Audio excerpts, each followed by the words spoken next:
What a wonderful performance from Senende High School. Let's appreciate them. Next on stage, we have Kayatiwi High School from Kwale County, Coast Region, performing a traditional cultural group dance from the Mijikenda community. This dance is usually performed by young men and women to celebrate happy occasions such as childbirth and harvesting. You're welcome, Your Excellency.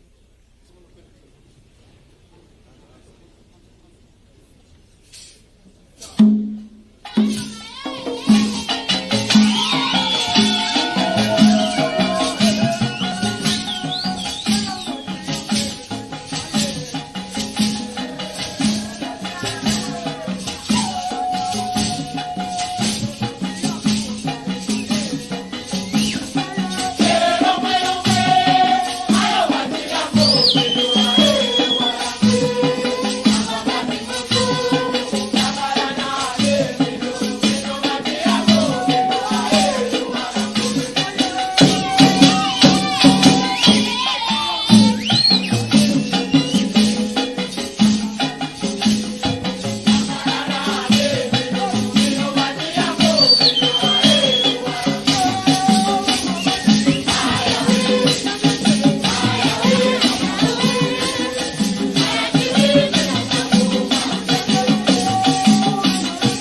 Let's appreciate them once more.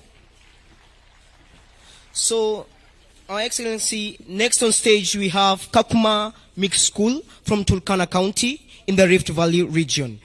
They are performing a folk song from the Turkana community entitled Ekisil. This is a song performed during peace meetings. It encourages communities to engage in activities that change their lives positively, like today's activity. Enjoy.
Wapige makofi. Coming on stage, State House Girls High School, Your Excellency, from Nairobi, with KMF Pop Talent Show, titled Mwalimu Wangu, lead singer Novia Gloria. The song praises teachers for inculcating morals and nurturing talents among students. Welcome. Mic check 1 2. Mwalimu ni shujaa. najivunia mwalimu wangu, namthamini mwalimu wangu, nafurahia mwalimu wangu. Ni shujaa mwalimu wangu, ni shujaa mwalimu wangu, mwalimu wangu menifunza vyema, mwalimu wangu menielimisha, mwalimu wangu ni baraka kwangu, mwalimu wangu ni shujaa wangu, daima ni shujaa wangu, ni shujaa wangu, Amejaliwa hekima tele, ni wa huruma na subira tele, amenipa maarifa na ujuzi tele. Ni shujaa mwalimu wangu, ni shujaa mwalimu wangu, mwalimu wangu menifunza vyema, mwalimu wangu menielimisha, mwalimu wangu ni baraka kwangu, mwalimu wangu ni shujaa wangu, daima ni shujaa wangu, ni shujaa wangu, Our teachers, today we celebrate you. Indeed, you are my hero. Sunday teachers, you are always our heroes. Celebrate, I celebrate, celebrate my teacher, my hero. Celebrate, I celebrate, celebrate my teacher, my hero. Oh yeah. Mwalimu wangu umenifundisha nidhamu, mwalimu wangu umenifundisha heshima, na hivi leo niko na hekima. Shangilia. Celebrate, I celebrate, celebrate my teacher, my hero. Celebrate, I celebrate, celebrate my teacher, my hero. Oh yeah. Juhudi zako zinaonekana kokote, na kazi yako inanifaidi vilivyo, na hivi leo niko na elimu. Shangilia.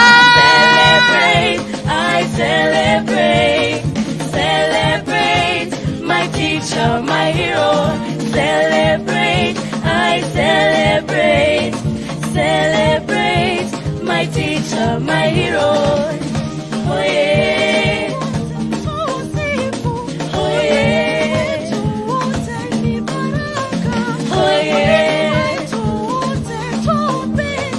Oh yeah.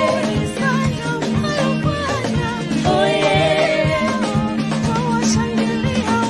Celebrate, I celebrate, celebrate my teacher, my hero. Celebrate, I celebrate, celebrate my teacher, my hero. Oh yeah, my teacher, my hero. Oh yeah. Wow, what a wonderful performance from State House Girls. Your Excellency, at the Kenya Music Festivals, we are now producing great musicians. They will make great musicians after high school. Up next, Your Excellency, we have Ngenya boys from Kiambu County, Central Region, performing adaptation and arrangement of pop tunes and melodies of African gospel music, title Kiriro, by Alan Aaron featuring Daddy Owen. This is a prayer to God. Thank you, Your Excellency.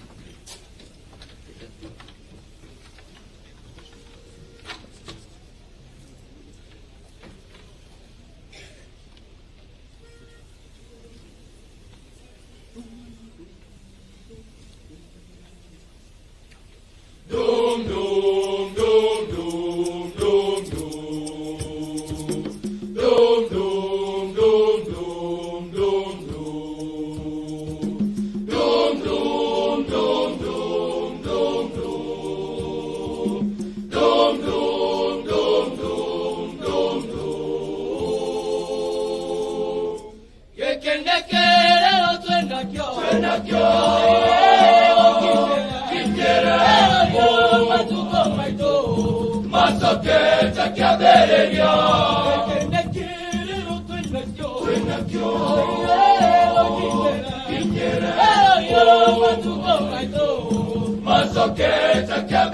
Oh Lord, now make me see. I repent and I sing now on melody.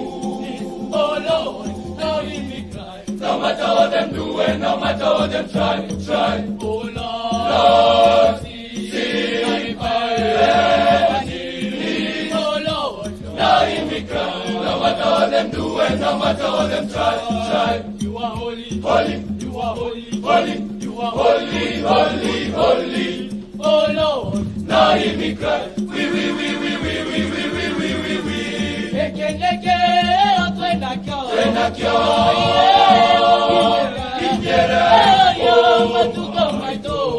Masoketa kiabereria.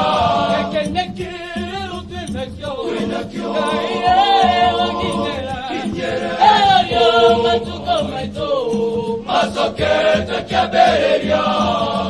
Unyo kwa unyo, kanyaga kwa kanyaga, mnasonga mbali na yeye. Hamjali matendo yenu ya mudhi, hamjali Mungu wenu. Mbona kumsahaona maishani mwenyu upendo uliokuwa wa kwanza? Na kiapo mlichokula nyinyi, maovu yenu, mawazo yenu, Na wasimgeuze sasa. na wasi kwa Mungu Baba. Ekenekero twendakyo.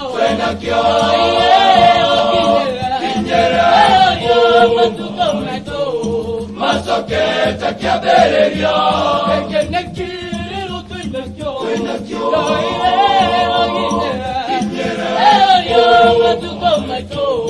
Masoketa kiabereria.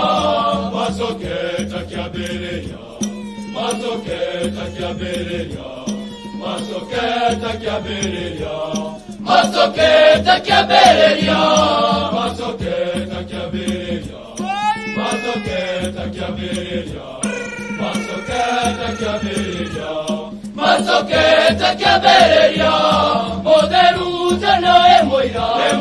Amarira nere. Itoro ya nilebe.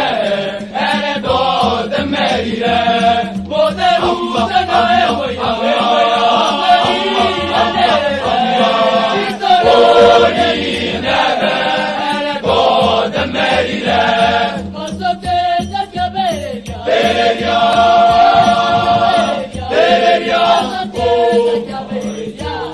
Masoketa kiabereria.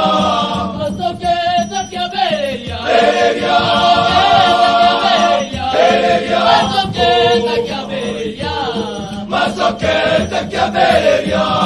Masoketa kiabereria. Bereria. Bereria. Masoketa kiabereria.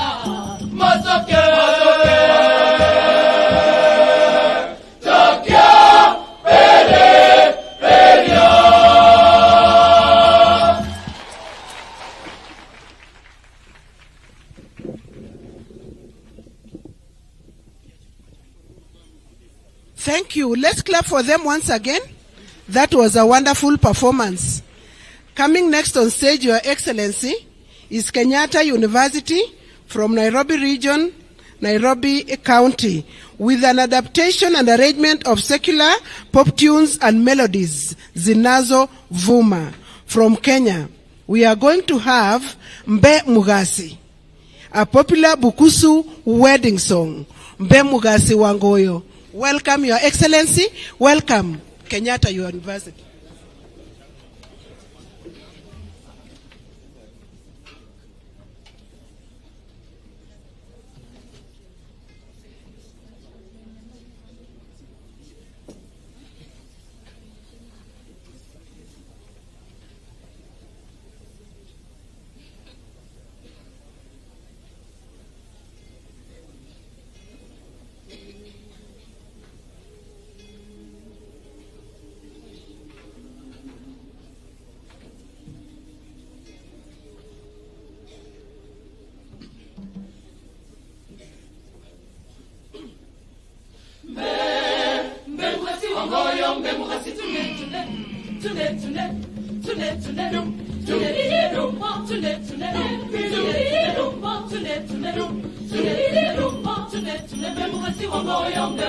Usime wange we kumoyo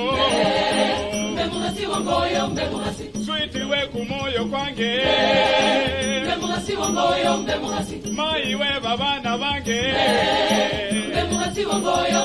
Itaishi naye ni mwenze Yes, we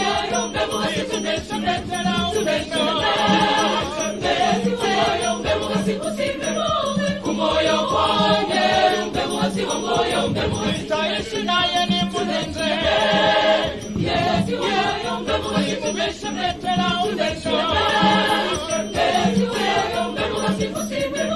kumoyo kwange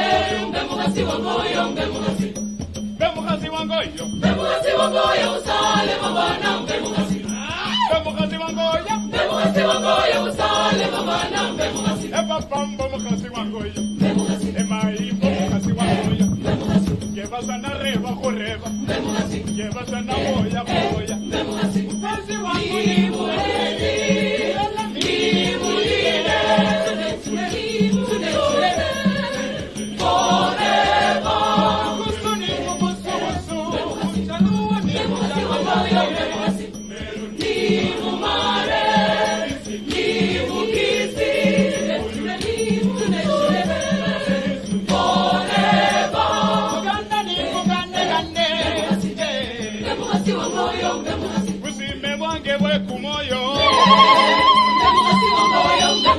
Sweetie we kumoyo kwange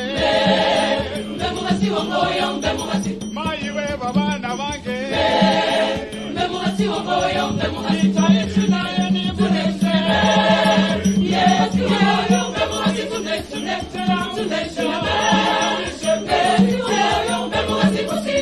kumoyo kwange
Wow. Let's clap for them once again.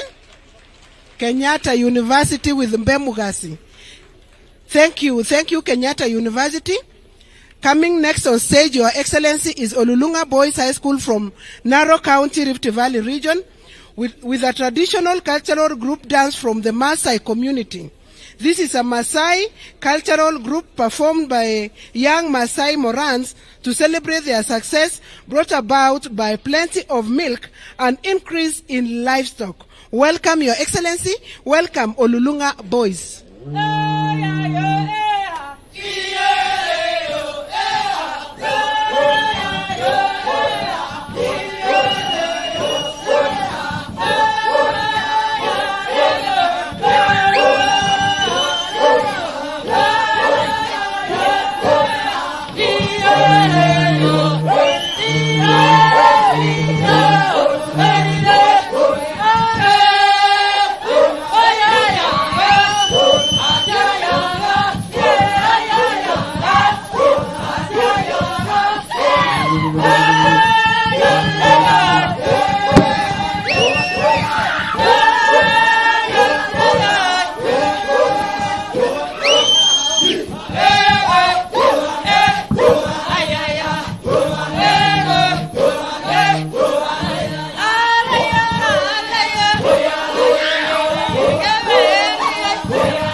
Come on, let's appreciate all the performers. Let's give them a wonderful, wonderful round of applause. Your Excellency, sir, that brings us to the end of the performances for this particular cultural festival. Why don't we put our hands together one more time just to appreciate all the students, all the teachers, all the trainers, all the work that has gone behind this preparation.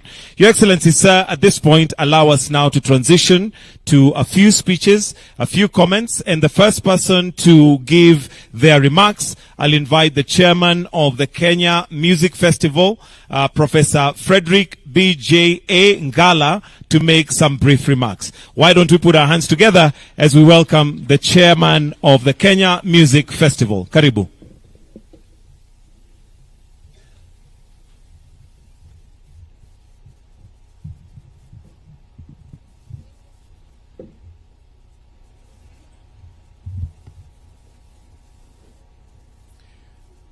Your Excellency, the President and Commander-in-Chief of the Kenya Defense Forces and the patron of Kenya Music Festival, Dr. William Ruto. Your Excellency, the First Lady of the Republic of Kenya, Mama Rachel Ruto.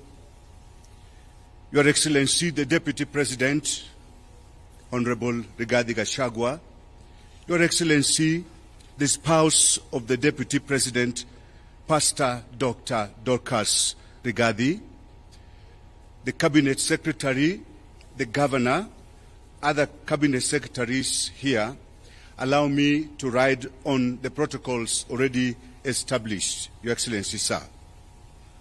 Your Excellency, the President, between 3rd and 14th of August 2024, our children mounted serious stage performance in dance, elocution, and music. The standard of music festival during this year was recorded as an all-time high. The festival theme, Your Excellency, was talent development for growth of the creative economy. This theme is in line with the bottom-up economic transformation agenda that considers creative industries a significant contributor to the national gross domestic product. This theme is also aligned, Your Excellency, sir, to the competency-based education that considers music festival as a platform for displaying talent, which is further aligned to the sports, science, and creative arts pathway enshrined in the basic education curriculum framework. Your Excellency, sir, to do this, we worked together with the National Executive Committee. Allow me, Your Excellency, to request them just rise. The National Executive Committee. Please appreciate them. Thank you. Together with the National Executive Committee, we had a total of about 50 adjudicators in all the areas of music, dance, and elocution. May I also request the adjudicators to rise from wherever they are. Thank you so much. In the interest of time, Your Excellency, I would like just to mention that during this time, we had a total of slightly over 145,000 students participate in this festival from all the regions, the 8 regions, 47 countries. It is interesting to note that during this time, we used a total of 3,200 buses, and there was a marked increase in the participation of the university students, Your Excellency, from 6 last year to 15 this year, Your Excellency. This festival was largely successful because of good guidance from the ministry, and in particular I would like to mention Dr. Belio Kipsang, the PS Basic Education, Your Excellency, sir, together with the Director General and also the Director in charge of Field Coordination and Co-Curricular Activities. We had excellent adjudication work, devoid of any form of malpractice during this time, Your Excellency. And all the teams were brought to you, we assure you, they actually won genuinely fair game, Your Excellency. There was good leadership on the part of the National Executive Committee, and I want to mention specifically the contribution of Madame Janet Langat, who is just behind me here. This lady works very hard. Just allow me, sir. Thank you, Madam Janet. Thank you. Your Excellency, excellent security services was provided under the guidance of the Governor of Uasin Gishu County and the National Security System. Your Excellency, our children were fed on sumptuous meals and they were given proper accommodation in 39 schools within and around Uasin Gishu County. Allow me, very briefly, Your Excellency, to articulate just a few things to do with the vision of the current National Executive Committee. Number one, given that Kenya Music Festival is the largest cultural festival south of Sahara and north of Limpopo, Your Excellency, where we present numerous folk songs and folk dances, such as has never been seen before in the world, we would like to transform later, God giving us life, strength, and everything, to transform this to be the biggest cultural tourism center, so that every August, the whole world troops to Kenya to literally see what our children are doing, Your Excellency. This will generate enough money for us to run the festival, boost the local economy, and also generally raise the income levels of our people. Number two, Your Excellency, we wish to internationalize this festival. During this time, we had our friends from the United States of America and specifically University of Florida. In internationalizing this festival, Your Excellency, we are likely to learn from our brothers, and they are also likely to learn from us. As our patron, Your Excellency, sir, we wish also to inform you that for the first time since 1927, we had a great conference that was running side by side with the festival. This enabled us to look at the various things that we practice in music, dance, and elocution. Your Excellency, for the first time again, we had an exhibition of traditional music instruments. And our learners from all parts of the country, all the way from Garissa, Mandera, to this other side, to Lokichogio, everywhere, were able to learn about and even see practically the specific music instruments that they only learn or see in the textbooks. Your Excellency, this time round, we are continuing with the monetization of works of artistic expression. This directive came from you and was given to Kenya Music Festival and Kenya Institute of Curriculum Development. This process is going, Your Excellency, and we are glad that KICD is working with us to ensure that we monetize this. This will assist us, Your Excellency, to contribute towards the growth of the creative economy. A few more, Your Excellency. The proportion of music that is presented in this Kenya Music Festival, I'm talking specifically about African music, has been retained at an all-time high. Sir, we are saying that we are moving away, slowly by slowly, from emphasizing on Western music. We are trying to emphasize on African music, because then it is this African music that we can monetize, Your Excellency. This time round, Your Excellency, there were very many students who participated, students with special needs. You saw some of them here, Your Excellency. And we are encouraging this in the name of practicing and implementing the policy of inclusive education. Allow me, sir, as I wind up, to note that we had very, very important partners who assisted us to manage and run the festival effectively.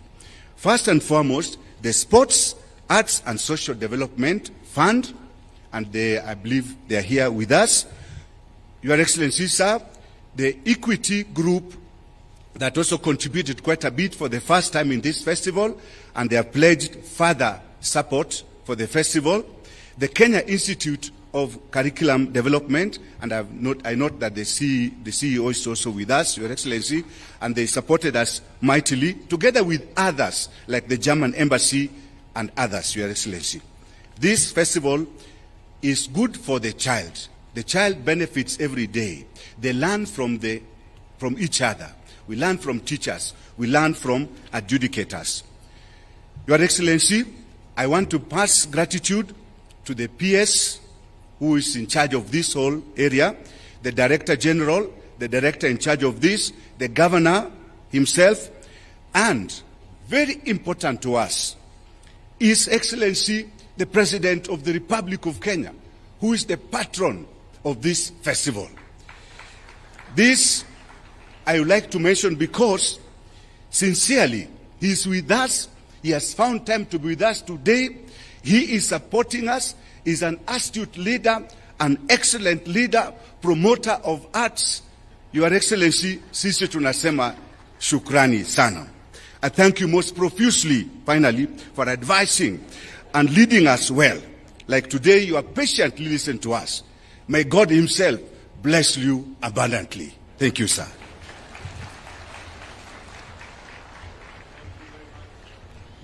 Thank you very much, Mwenyekiti. Tumpigie makofi tena.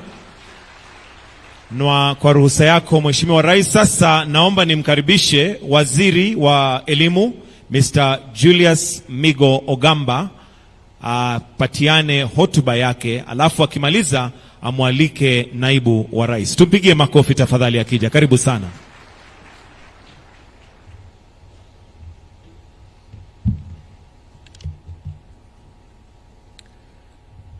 Your Excellency, the President of the Republic of Kenya, Dr. William Ruto, Your Excellency, the Deputy President, Honorable Rigathi Gachagua, Your Excellency, the First Lady, Mama Rachel Ruto, Your Excellency, the Second Lady, Pastor Dorcas Rigathi, the Governor, Honorable Jonathan B., the Chairman of this music festival, senior government officials, teachers here present, honorable members of Parliament, distinguished ladies and gentlemen. Your Excellency, this 96th Music Festival, themed Talent Development for Growth of the Creative Economy, was largely funded by the Sports Fund that is under the Ministry of Youth Affairs, Creative Economy and Sports. Your Excellency, with your permission, please allow me to welcome my colleague, the CS Minister for Youth Affairs, Creative Economy and Sports, to make his remarks before I make mine. Thank you. Welcome.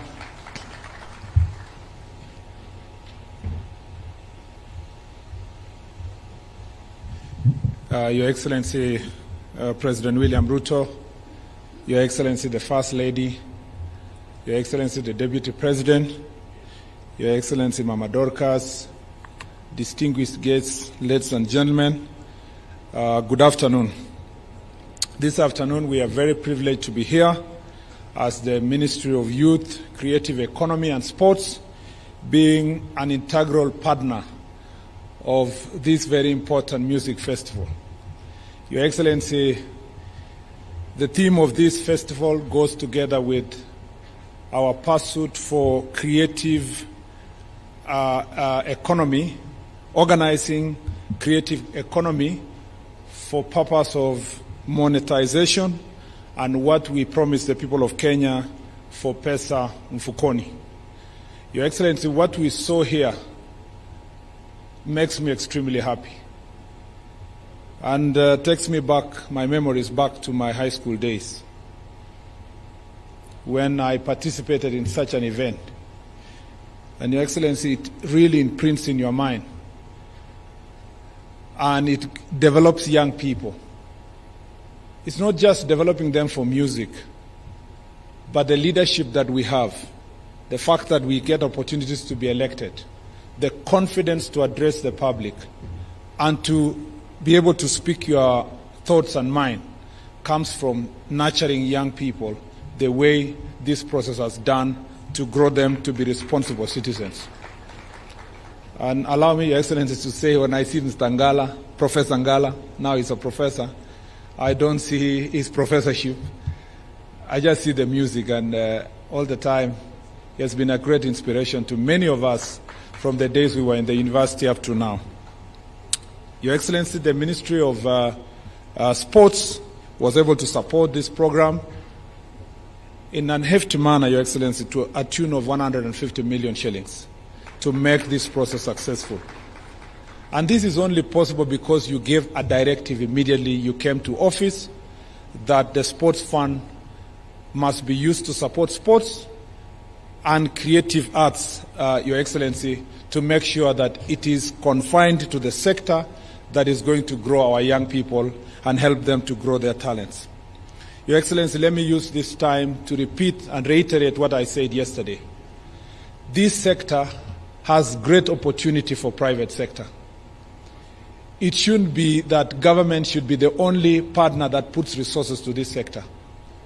Our dream is to reach a stage where it is the private sector that takes the lead in terms of supporting and financing this sector. Because herein is opportunity for proper branding, for talent identification, Your Excellency, and an opportunity for the private sector to also brand themselves and make money through investing in this sector. We also hope, Your Excellency, that we can grow the music recording studios in our country to reach a stage where when we have these events, they should be here to be able to take note of the talents and sign them, Mr. President, as early as possible to make sure that the talents are developed and grown to reach a level that we require. To do so, under the Talanta Hela program, Your Excellency, for monetization of talent, according to our bottom-up economic transformation agenda, we have a plan in the ministry, Your Excellency, to roll out a program called Who is Next. That program, Your Excellency, seeks to identify talent from the grassroots, and we will do it across the country to make sure that we identify talents in music, dance, comedy, poetry, fashion, modeling, and give them a platform to help them, about 3 million youth, Your Excellency, that are going to grow in this sector. In the Department of Youth, we have a program that we work together with our development partners, especially the World Bank, with the support of the World Bank, Your Excellency, known as the National Youth Opportunities towards Advancement, Your Excellency, called Nyota program, whose objective is to reach out to young people to make sure that we support them with resources that they can monetize their talent. We will be rolling out this program in every ward, in the 1,450 wards across the country, and we will make sure that we support talent. And we want to request the youth of Kenya to now organize themselves in a manner that we can be able to finance and support these talents. Your Excellency, we are also organizing this sector by making sure that we have a proper legal framework. And that legal framework includes, Your Excellency, the Creative Economy Bill and Creative Economy Policy. Finally, Your Excellency, the Youth Enterprise Development Fund has also set aside already resources, loans that are going to be advanced to young people at, Your Excellency, reasonable rates to make sure that they support monetization of their talent. We request that those who have been charged with the responsibility, especially collective management organizations that are managing resources that are collected from our creative industry, especially the music sector, that, Your Excellency, they must be prudent in terms of transferring the resources to the musicians themselves. In the past, we've realized that resources up to 70-80% is retained as overheads, as payments to this organization for administration, and then very little resources, and sometimes none, go back to the musicians that are the ones who have created this sector. Your Excellency, we are going to organize this sector. We put them on notice. I'm very happy with what is already being done by the Department of Arts in the Ministry of Gender. And Your Excellency, we are going to collaborate together to make sure that this sector is organized for purpose of monetization of talent. As this is my first week in this ministry, I'm extremely excited, Your Excellency, to be working with young people, the people I love, the people I like to mentor. As a former university teacher, I am extremely excited when I see young people in this space doing what they do here, and I can't wait to interact with them more to make sure that we mentor them to be the right citizens who are actually going to grow with their country instead of, Mr. President, kuanguka na their inchi. Thank you, Mr. President. Asante sana. Thank you, Waziri. Your Excellency, on behalf of the Ministry of Education, I wish to most sincerely thank you for inviting the learners of Kenya to State Lodge Eldoret. This is a memorable event that shall forever be engraved in the minds of these learners. Your Excellency, as these learners trained and competed from the zonal level to the sub-county level all the way to the national level, top in their minds was to perform in State House before the head of state and the whole country. For those gathered here today, it is a dream come true. Your Excellency, the Ministry of Education, under your strategic leadership, has put the CBC agenda firmly back on track. There is a clear path arising out of the recommendations that were presented to you by the Presidential Working Party on Education Reforms. These are some that are undergoing legal processes, but those that were operational in nature are being implemented to the letter. I'm glad to report to you that junior school has firmly taken root to the extent that at this gathering, Your Excellency, we've witnessed presentations by junior school as a standalone. The committee earmarked categories most specifically for junior school. Next year, we shall be having a full junior school, and the learners at that level will compete totally independently. This category of learners will be lucky since some will be charting the sports, science, and performing arts pathway, which is a direct product of the CBC. Your Excellency, sir, over the last 9 days, we had a total of 145,800 participants, broken down as follows. The preschool participants were 12,354.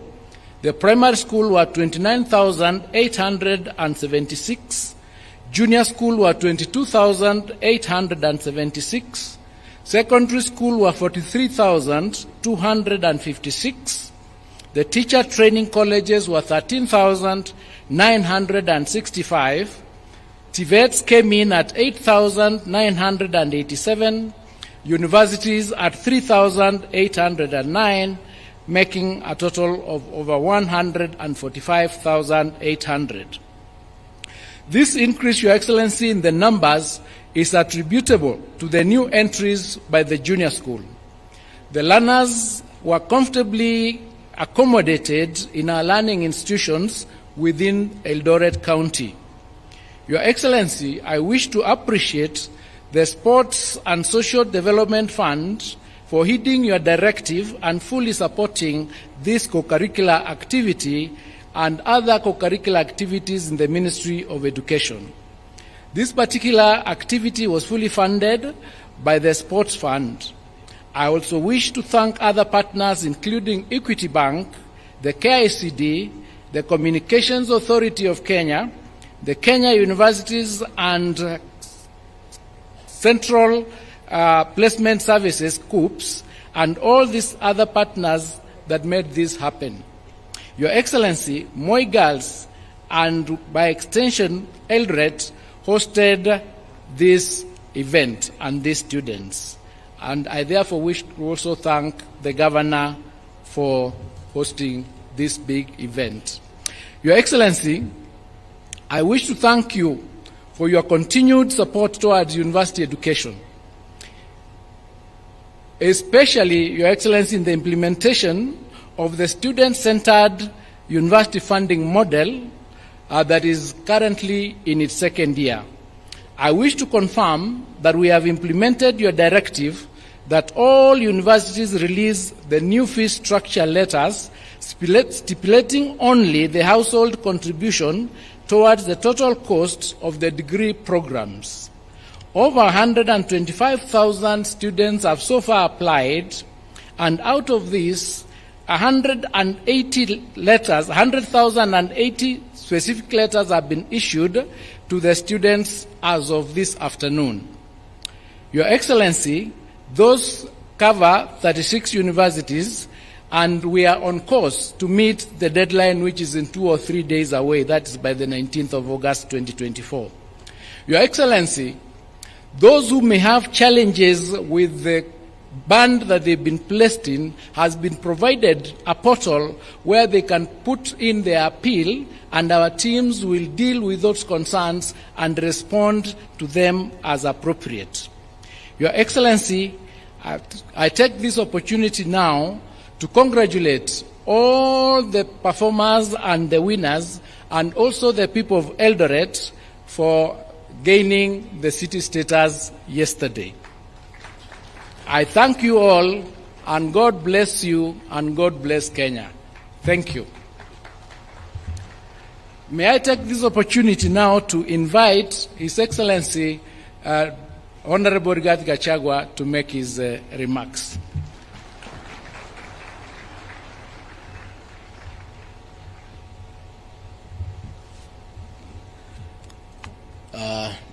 Your Excellency, Dr. William Ruto, President of the Republic of Kenya and Commander-in-Chief of our Defense Forces, Your Excellency, the First Lady, Mama Rachel Ruto, the Cabinet Secretary is present, Principal Secretary is present, the Governor of Uasin Gishu County, Jonathan B., the Senator of this great county, Senator Mandago, Members of Parliament, organizers of this Winner State Concert, an entire music festival, adjudicators, composers, script writers, and the creative artists in this hall. Good afternoon. God is good, and all the time. Nisalimieni kwa hewa. Bwana Yesu asifiwe. Your Excellency, before I say one or two things, then I invite you to address this concert. Let me take this opportunity first to acknowledge the leaders present here, because it's important that the participants know that the leadership of this country is here to witness the performances that have been exhibited here. Of course, we have the CS for Education, Julius Ogamba, mpigie makofi. CS Kipchumba Murkomen for Youth, Sports and Creative Economy. The CS for the National Treasury and Economic Planning, John Buddy. We have, of course, the Governor of this great county, Jonathan B., a.k.a. Kotumoja. We have a Senator for this great county, Jackson Mandago. I've also seen the Secretary General of Kotu, Francis Atwoli. I saw him smiling when the Senator boys were performing on Zilizopendwa. His love for Lingala music is the worst kept secret in this country. I think Mzee, you really enjoy it. We have PS's present, the PS for Immigration, Julius Bitok, Pigieni Makofi, the PS for Sports, Peter Tom, pigieni makofi. The CS for TVET, Esther Moria, pigieni makofi. The PS for Education, Belio Kipsang, pigieni makofi. The PS for the National Treasury, Chris Kipto, pigieni makofi. The PS for Higher Education, Beatrice Nyangala, pigieni makofi. The PS for Tourism, John Olotua, pigieni makofi. The PS for ICT, Engineer John Tanui, pigieni makofi. And the PS for Culture, Arts and Heritage, Umi Bashil, pigieni makofi. Your Excellency, we also have in attendance members of Parliament, the Honorable Julius Melly, the MP for Tinderet, pigieni makofi. The Honorable Farah Malim, the MP for Dadaab, pigieni makofi. The MP for Dagoretti South, John Kiarie, pigieni makofi. The MP for Lemuru, Engineer John Kirago, pigieni makofi. Nominated Member of Parliament, Joseph Wainaina, pigieni makofi. The MP for Garsen, the Honorable Ali Wario, pigieni makofi. The MP for Sirisia, the Honorable John Weluke, pigieni makofi. The MP, the Women Rep for Baringo, Florence Jematia, pigieni makofi. The MP for Lugari, Nambwera Nabi, pigieni makofi. The MP for Aldai, Marianne Ketani, pigieni makofi. The MP for the Mheshimiwa Oboka Milemba, pigieni makofi. And the one and the only engineer in Parliament, the Honorable Oscar Sudi, the MP for Kapsaret. Your Excellency, I'm very happy to accompany here to this winners concert. And we want to thank you for always creating time to sample the best in our creative space. Your Excellency, the performances that have been exhibited here this morning, from where I sit as somebody who has been in the creative arts space for a long time, were very high standard. And I really sympathize with the girls who had a piece here complaining about behind the adjudicator's desk. It was a great piece, but there is nothing we can do. The adjudicators are the IBC of the creative art space.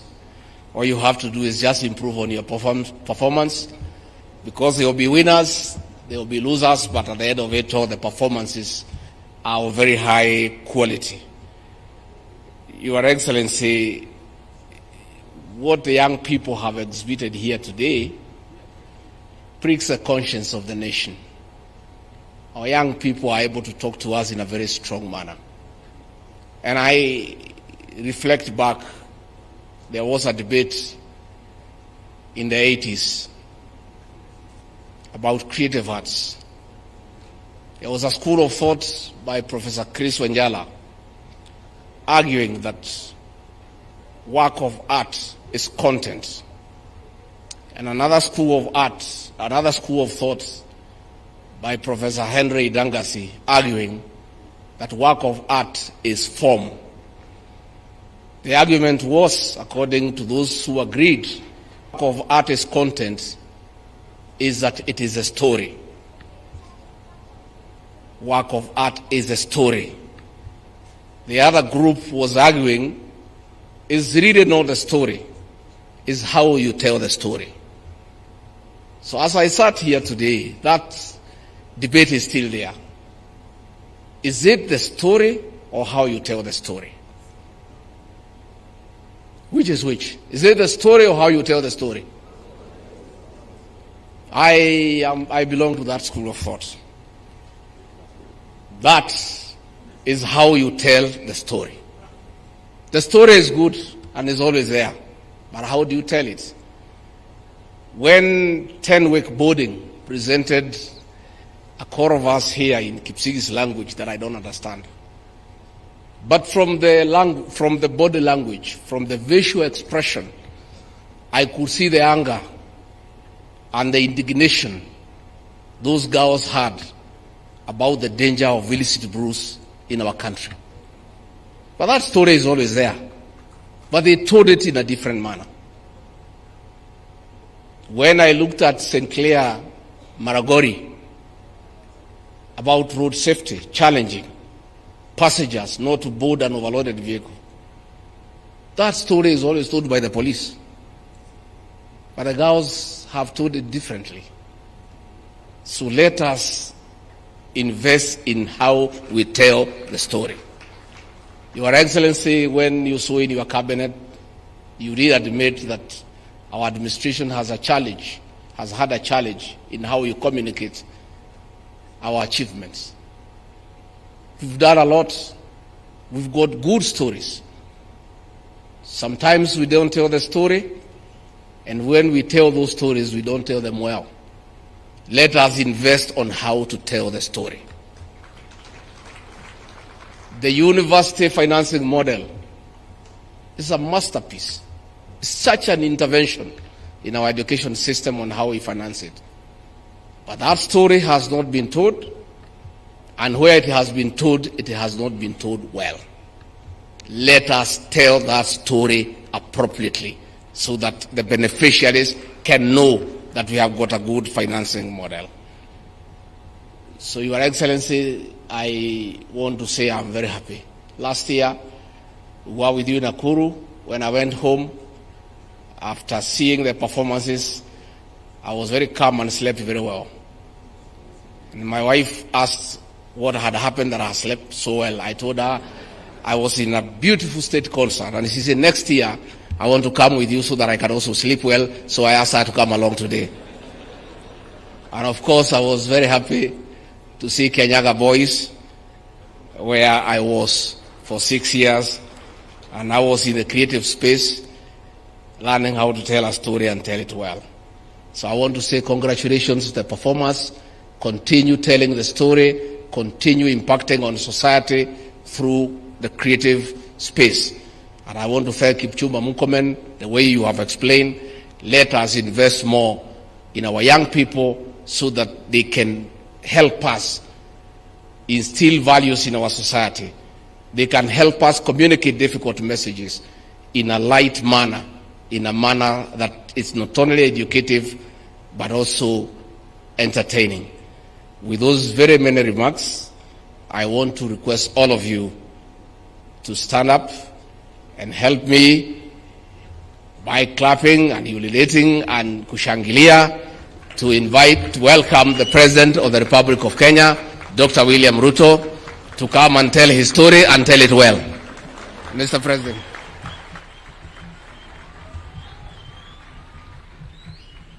Thank you very much. Please, let's take our seats. Asanteni sana.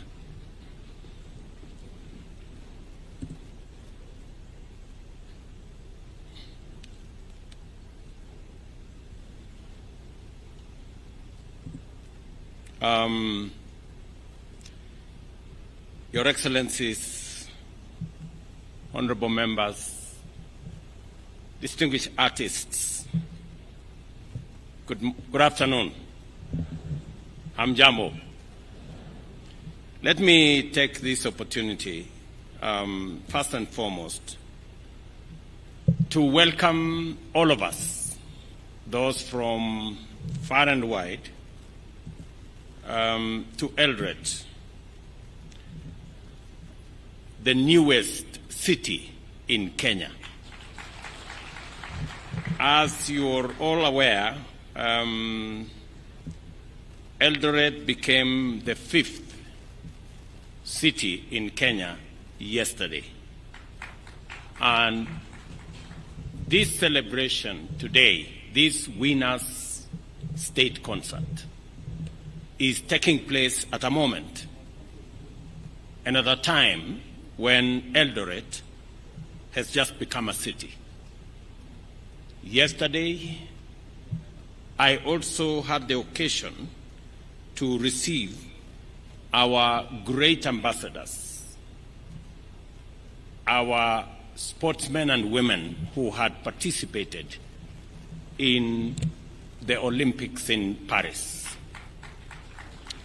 And we were very, very proud of their performance. They did exceptionally well. I still want to ask all of us to give them a round of applause. Today, we have seen the champions of our music in the creative industry space. To all of you who participated, those of you who have won, let me congratulate you on my own behalf and on many friends and the people of Kenya for making us proud with your performance. And I take this opportunity to welcome all of you to this very special state concert, hosted, as I have said, in Kenya's 5th city, the city of Eldoret, commonly known as the City of Champions. It is truly fitting that as we celebrate the conferring of city status on Eldoret, this new city also plays host to the National Music Festival. This great occasion is a testament to the limitless potential and talent that resides in our nation, Kenya, the natural land of champions. I have been informed that it is the very first time this event is being hosted in Eldoret. Congratulations, Uasin Gishu County, for all the work you have done together with the leadership of this event to host this occasion. I am also aware that it is the very first time that a state concert is being hosted here in State Lodge, Eldoret. Again, let me welcome all of you here. Please forgive me for the situation outside here. It's not very tidy because this place is not used to hosting big events like this. Next time, I will make sure that I improve on my hosting. I need to do some work around this compound to make sure that when I have guests like you, you have ample and adequate space to come to. The Kenya Music Festival has long been a fountain of creativity, nurturing the raw and potent talent found in our young and youthful learners. Over time, this festival has offered a platform for learners to showcase their boundless gifts in music, dance, and poetry. These talents, identified meticulously and shaped and honed by the dedication of teachers, tutors, and lecturers, have played a transformative role in our society, building confidence and instilling pride in those who have graced the stage, as I saw them here this morning and afternoon. This year's theme, Talent Development for Growth and the Creative Economy, is both timely and aligned with the government's agenda. We recognize the creative economy as a pillar of our national economic transformation, and the Kenya Music Festival is a vital component in this endeavor. From vocal and instrumental music to traditional and contemporary dances, and from scripting to public speaking, this festival has demonstrated its enduring legacy in developing a broad range of creative talents. The digitization of these performances, spearheaded by the Kenya Institute of Curriculum Development, is already providing our students with new avenues for recognition and revenue generation as their content reaches not only local and regional, but also global audiences online. These festivals' impact on the creative economy can neither be gainsaid nor overstated. It fosters local talent, promotes economic growth, preserves our cultural heritage, and builds a sustainable creative system. Additionally, it provides our learners with the opportunity for international exposure, preparing them to compete on the world stage. As you are aware, Kenya has been given the opportunity by the German government to be the country to showcase our culture next month in Germany. And among the participants that will participate in that event in Bonn in Germany will come from this festival. It will also come from the drama festival. The numbers involved in this year's festival speak volumes about the value we place on the creative and performing arts. We've been told here close to 145,000 participants, students from different parts of our country, have taken to the stage representing all levels of education, including special needs education. And we saw the children here from Joyland Thika, and they did a fantastic job. This inclusivity is a hallmark of this festival, ensuring that every child has an opportunity to realize their full potential. To further support the aspirations outlined in this year's theme, the festival has introduced categories that directly link participants to the performing art industry. Notably among these is the Pop Talent Show, which provides a space for students to compose and produce their own music using modern technology.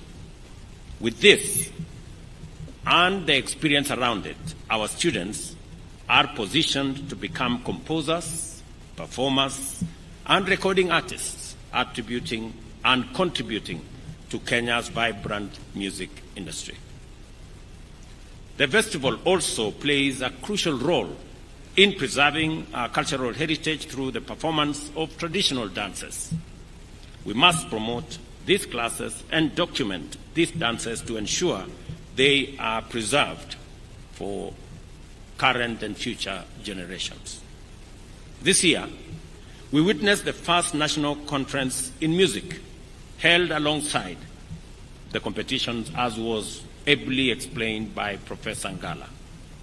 We must position Kenya as a cultural and music tourism hub, both at the county and national level.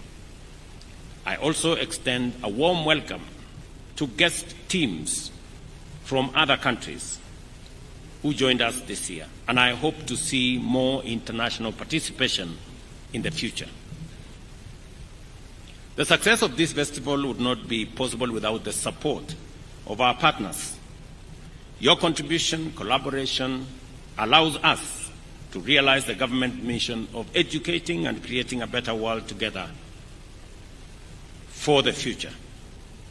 On the financing of Kenya Music Festival activities, I urge the leadership to propose sustainable measures and form stronger partnerships with the private sector.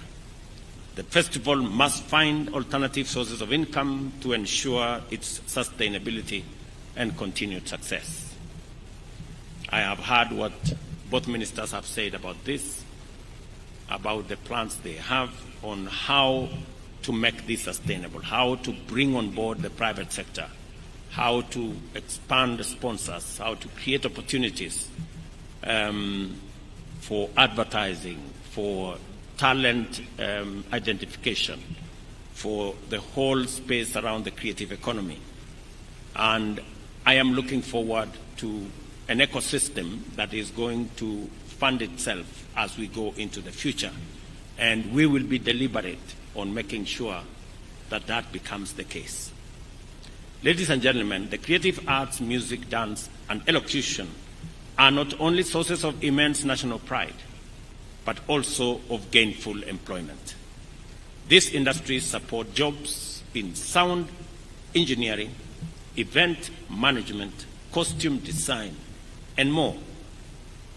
The government of Kenya has made several initiatives to support these sectors, including strengthening copyright laws to protect artists' intellectual property and ensure they receive their fair compensation for their work. I'm very happy that the Minister for Youth and Creative Economy has said that more money will be going to the artists and less to the agencies. It is my position and direction that 80% of those resources should go to the artists. At the moment, as less as 20% gets to the artists. Royalties is not money for running offices. It is not money for paying for fuel for cars. It is not money for paying salaries. Royalty is money for artists. And it must be the case. So going forward, the copyright space, the whole creative industry management must now focus on ensuring that 80% of the money raised as royalties in this sector get to the artists. Those are my instructions, Waziri. You know what to do from there.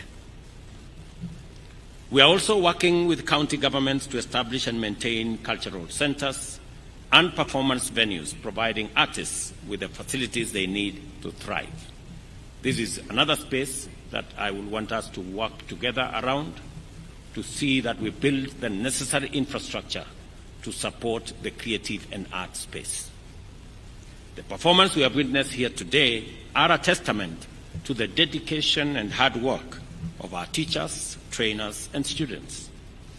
The education and entertainment value of this production is immense, and I have been thoroughly impressed by what I have seen. As we conclude, I wish to commend Uasin Gishu for being a hospitable host and for the support provided by the county government and security agencies to make sure that this event, a huge event of 140,000 people in this city, is not a mean feat. Congratulations. For the teams proceeding to the international stage, I have a message for you. Like I reminded our triumphant athletes who have just returned from the Olympics in Paris, you are both our best and the world's finest. There is nothing, and I repeat, there is nothing that is beyond you. So go ahead and make your country proud. Please, by all means, shine.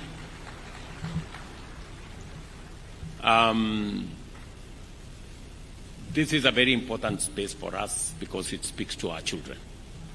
And I know this cannot happen without teachers. The teaching fraternity make huge sacrifices and a huge contribution to make sure these events are held. To all our teachers, trainers, and artists in that space, my congratulations for doing a wonderful job. I remember last year I made a commitment that we are going to identify teachers in this co-curriculum space and promote them for what they are doing. I am happy that the directive I gave to the Ministry of Education has been implemented, and 407 teachers who are in the co-curriculum space were promoted last year.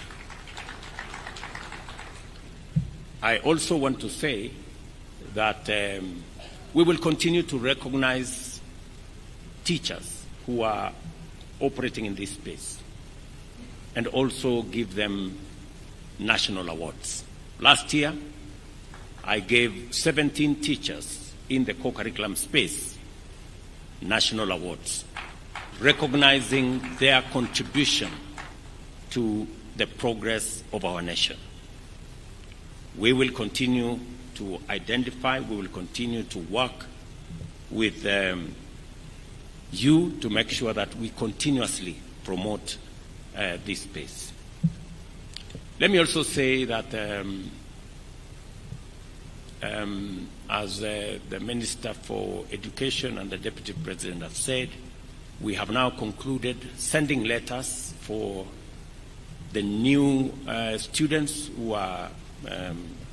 who had earlier been sent letters that did not have sufficient clarity. That in the next 2 days we will conclude that process so that every parent knows what it is that they need to contribute as the government shoulders the bigger part of our university education and TVET education. Between 90% and 60% is taken care of by the government of Kenya. So depending on the different categories of parents, you either contribute 10% or 20% or 30% at most. So this is the space we are in. We have also agreed that Treasury, TSC, and the teaching fraternity sit together and look at the possibilities of ensuring that we implement our commitment as government so that we avoid unnecessary industrial action in that space and avoid interruptions in our institutions of learning. So that engagement is going to happen, and I want to tell the leadership of all those who are concerned, all the stakeholders, to work together for the interest of our children, respecting also what is due to our teaching fraternity. So we will work with the teachers. I have already given instructions to Treasury to work with the Teacher Service Commission and the leadership of our teaching fraternity, both at the NAT and the CUPET level and also at the other university levels. So it is our intention to make sure that we keep our education space in good shape, because education is the greatest equalizer, and we need to make sure that every child has access to quality learning. And we will continue to do that for the sake of our country. Otherwise, I am very happy this afternoon to participate in this great concert. I wish all of you well. As you go back home, please carry our greetings with you to your parents and to your schools and to every part of Kenya that you've come from. I am very happy to see people here from Kwale, from Turkana, from down in Migori, and all the rest of the place that you have come to this city. Maybe the next time the counties should be offering to host and consider footing some of the bills for the going into the future, because we have brought a lot of business into your town. Imagine we have 3,000 buses in this town, and we have all manner of people sleeping here. So we have close to thousands of people we have brought into this town, and they will be paying in your hotels. They'll be sleeping everywhere. So it's a good show. So otherwise, mimi nataka niseme asante sana. Thank you very much for coming. Thank you very much for this wonderful feat that we have seen. And we will continue improving on this space as a government to make sure that our children get the best. Asanteni sana, and God bless you. Thank you. Another round of applause for His Excellency, the President. Thank you, Your Excellency.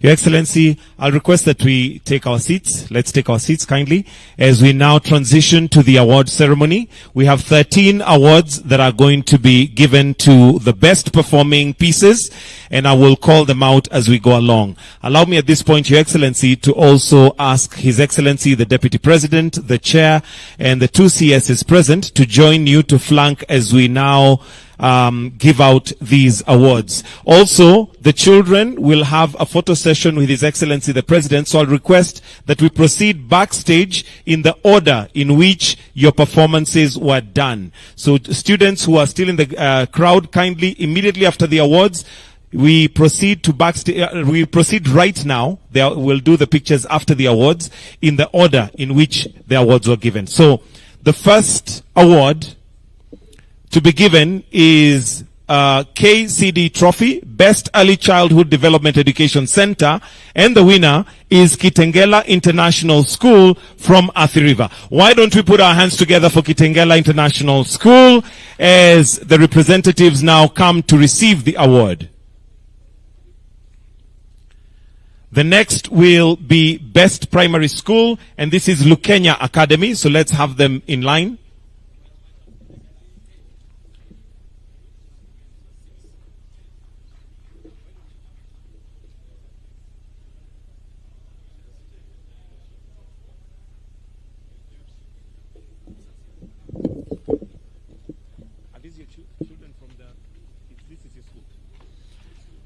That is Kitengela International School from Athi River. Tuwapigie makofi tena.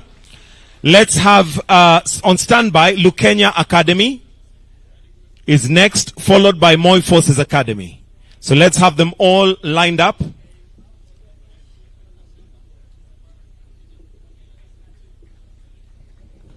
They all want to hold the award. Wonderful, wonderful. All right.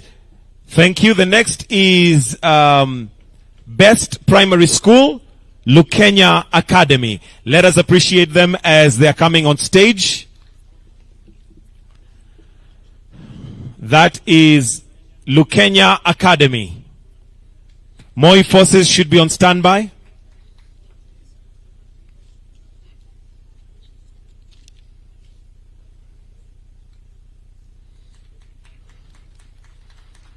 Let's also have Sirisia Special School on standby. Coming up on stage now is Moi Forces Academy, and their award is Best Junior Secondary School. Makofi ya Moi Forces Academy. Followed by Sirisia Special School.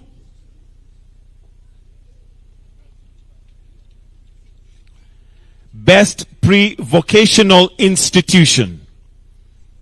Makofi kwao. Let's have on standby Bunyore, Kitui TTC, and Dandora. Next is Bunyore Girls, Best Secondary School. Let's give them a warm clap for Best Secondary School.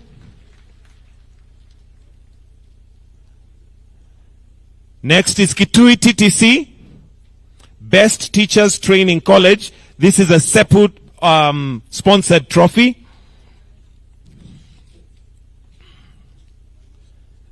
Let's have Dandora on standby, Sigalagala National Polytechnic and Kenyatta University.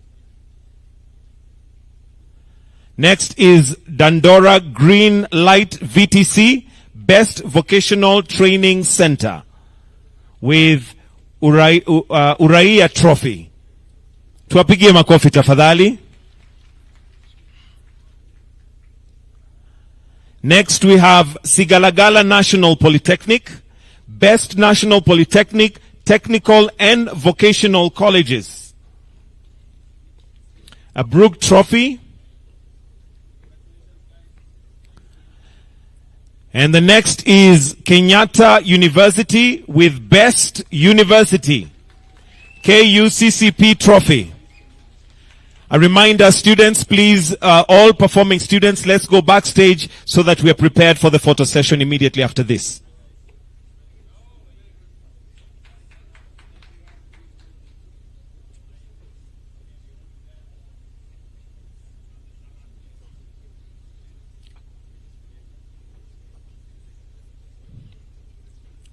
Next, we have Nyangweso School for the Hearing Impaired, Best Special Needs Education, Primary, Best Special Needs Education in Primary, Alupe University Council Trophy.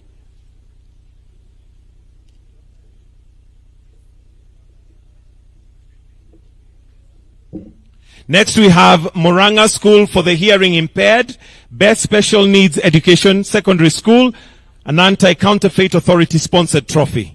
Tuwapigie makofi.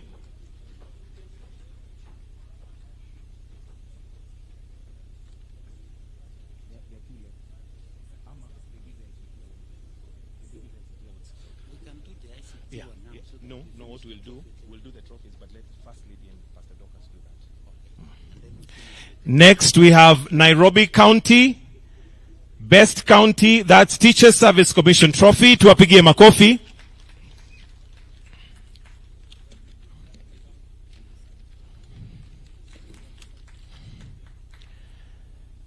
Next, we have Western Region, which is Best Region, the Kenya Music Festival Trophy. Makofi kwao. We're doing ICT. With your permission, Your Excellency, there was a Huawei ICT competition 2024 that attracted 160,000 students from 82 countries. Today, we have the winning team, and with your permission, Your Excellency, may I request the First Lady and Pastor Dorcas to present these gifts kindly. So, Your Excellency, if you may retreat, but we welcome Her Excellency, the First Lady and Pastor Dorcas to present these awards. There was a Huawei ICT competition in 2024 that attracted 160,000 students from 82 countries across the world. The university students joined and received advanced ICT training in networking, AI, and cloud technology. These are the 5 winners: Collins Kimathi Mwirigi, Daniel Mudhoi Mutua, Isaac Onyancha Mesecho, Joshua Rioba Manania, and Vincent Kipchirchir. Makofi kwao tafadhali as we celebrate winners. These were winners in the ICT sector, and we know that His Excellency the President is very keen on ICT and what we call the Jitume Labs. They would go a long way in developing ICT and the cloud technology together with networking. Fantastic. After they have been braced their awards, we'll request that Your Excellency the First Lady and the spouse to the Deputy President to join them for a photo moment. If we may capture that.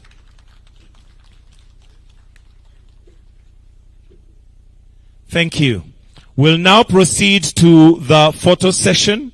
So kindly we'll request that Your Excellency, the First Lady, and Your Excellency, the spouse to the Deputy President, you may remain here as we quickly arrange those chairs.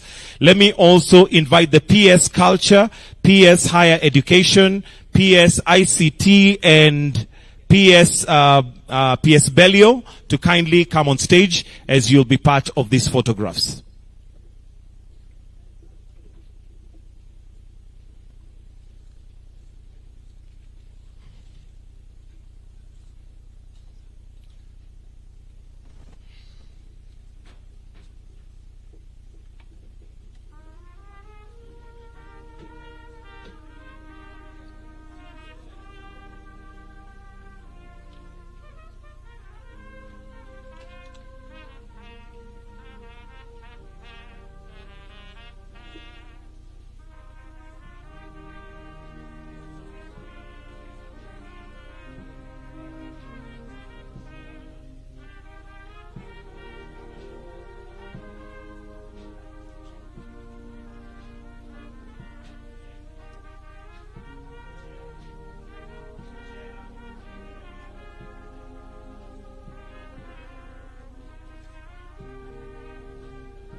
So the pictures are in the order in which they performed. So please, let's just arrange them in that order.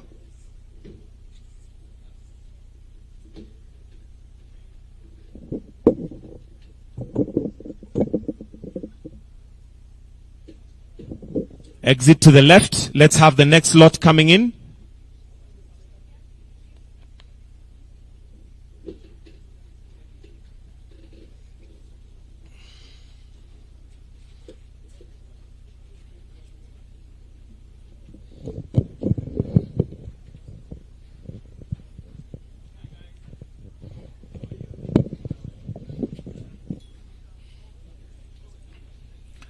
For those behind, please ensure that you're between the shoulders so that you're visible. Make sure you can see the crowd in front of you. And you smile. Thank you. We may exit to the left.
Ensure that you can be seen. Stand between shoulders.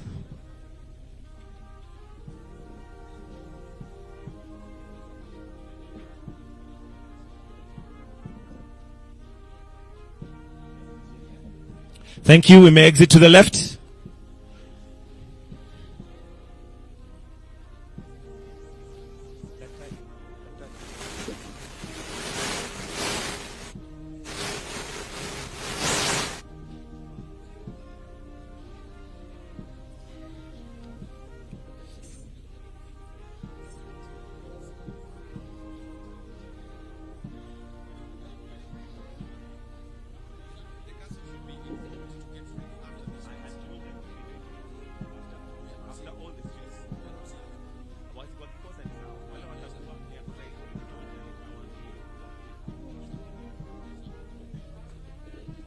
Exit to the left.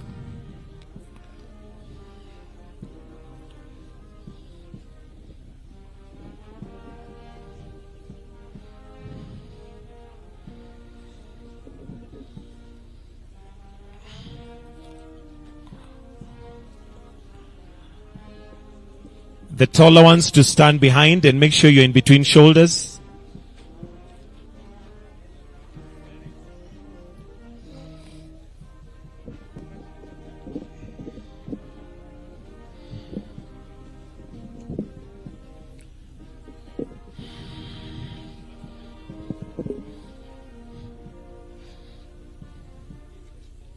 Thank you. Exit to the left.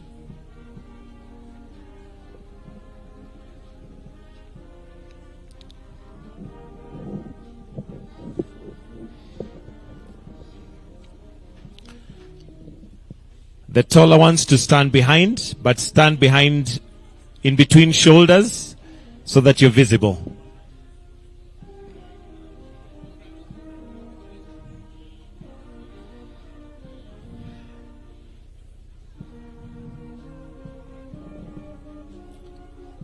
Thank you. Exit to the left.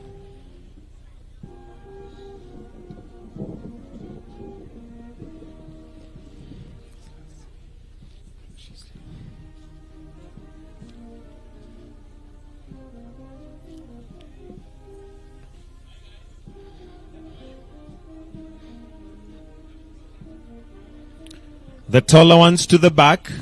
Then make sure you're in between shoulders if you're at the back so that you're visible. We need to see your face.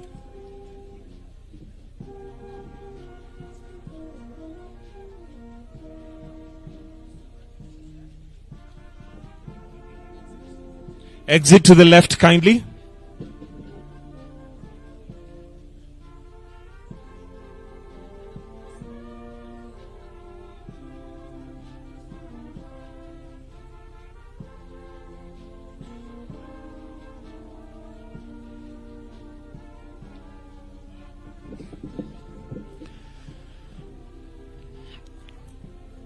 Find a way to display the flowery. That's it. But don't cover your face. Don't cover your face. There you go. Thank you. Exit to the left.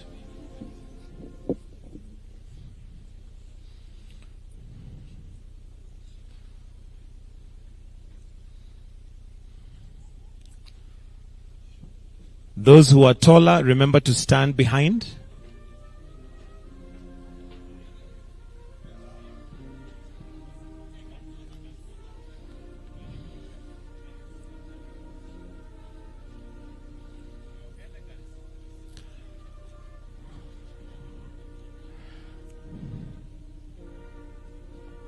Thank you. Exit to the left.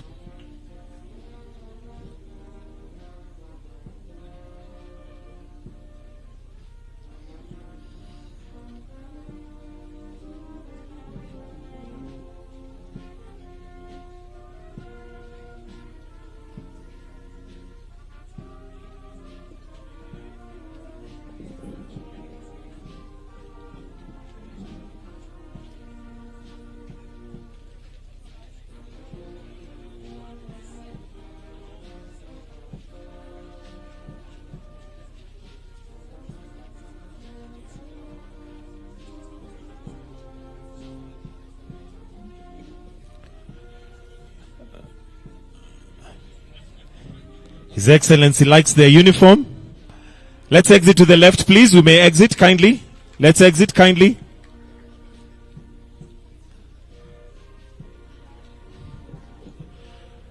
The taller you are, kindly take the back row, but in between shoulders.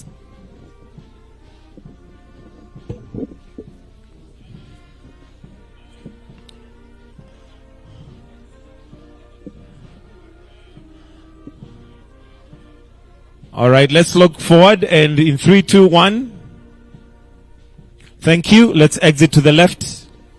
Through the left.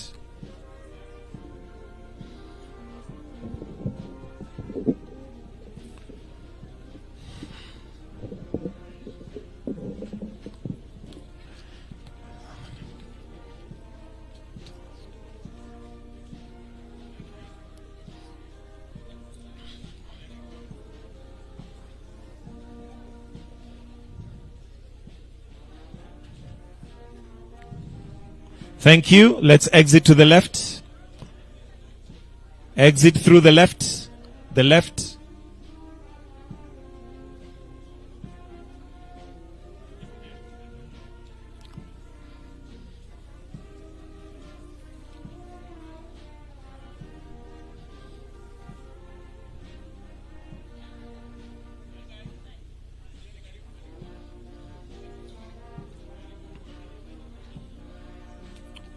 The taller ones to the back, but in between shoulders so that you're visible. We want to see your face.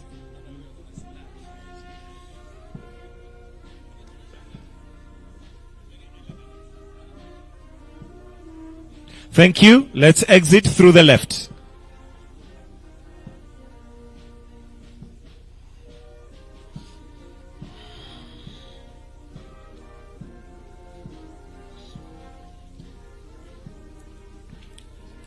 Na sasa ni watu wa mapeka mapeka.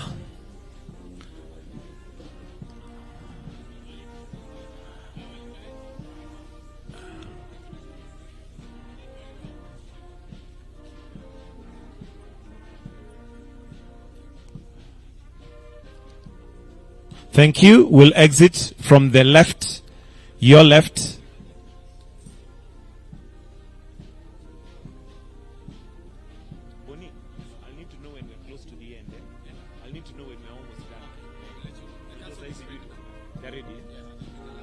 No, there's one, they know ameitisha. Yeah, unaona ile double. Lakini nitaifanya mwisho kabisa kwa sababu hiyo ni sinema. Unaona ile double book hiyo kitabu. Kuna vile tutawapanga after the national executive.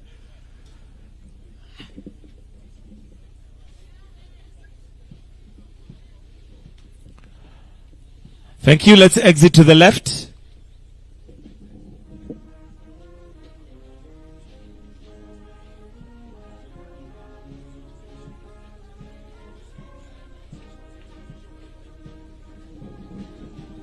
Wako pale.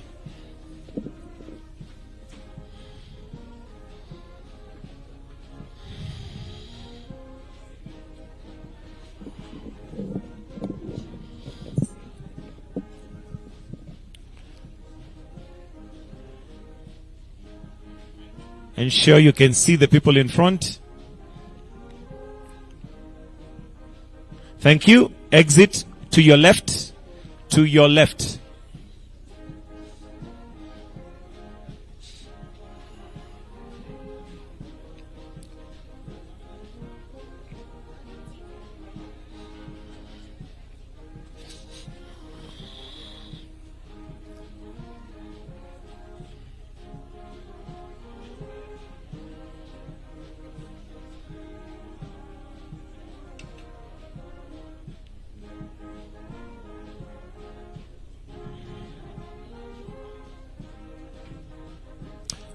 Thank you. We may exit to the left, to your left.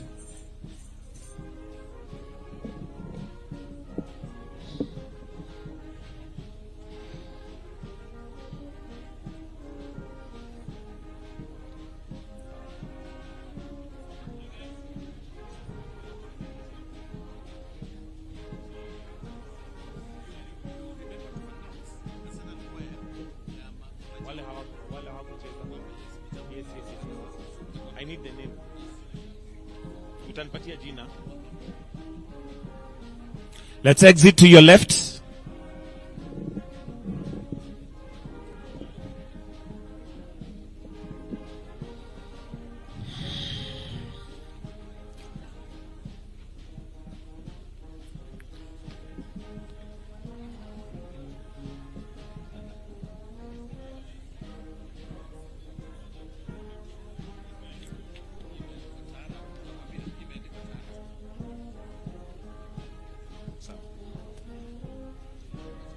Thank you. Exit to the left.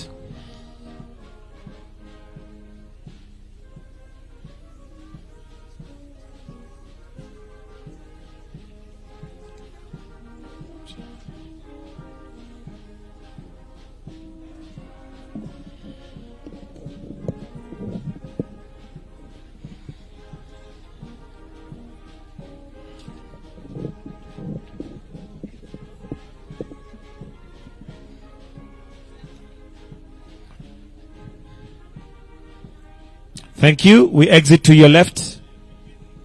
Next group can come in.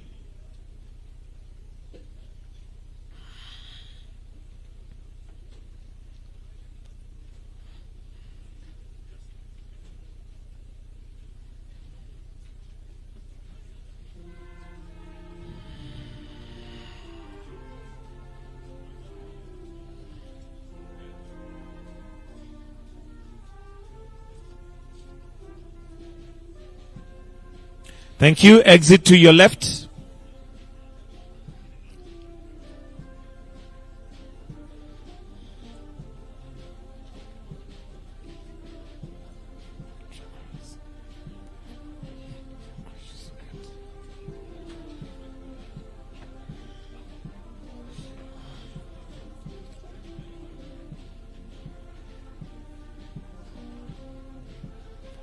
Those ones are quite a number.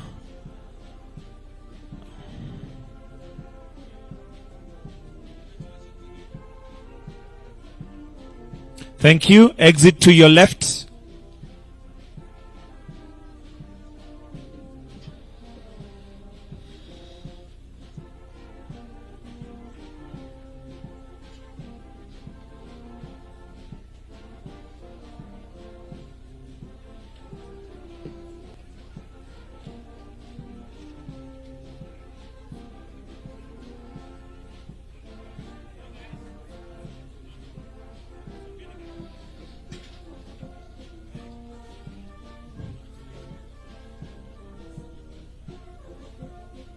Mwasera.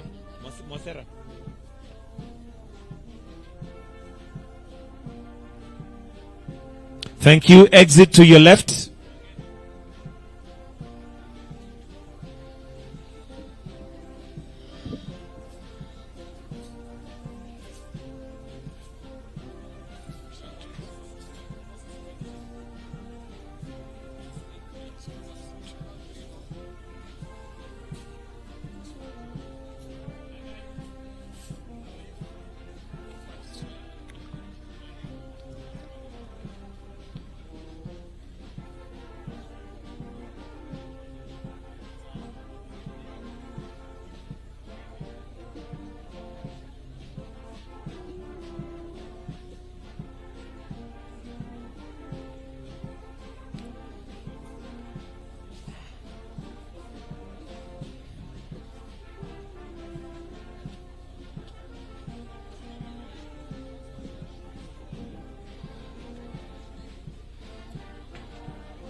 All right, exit to the left.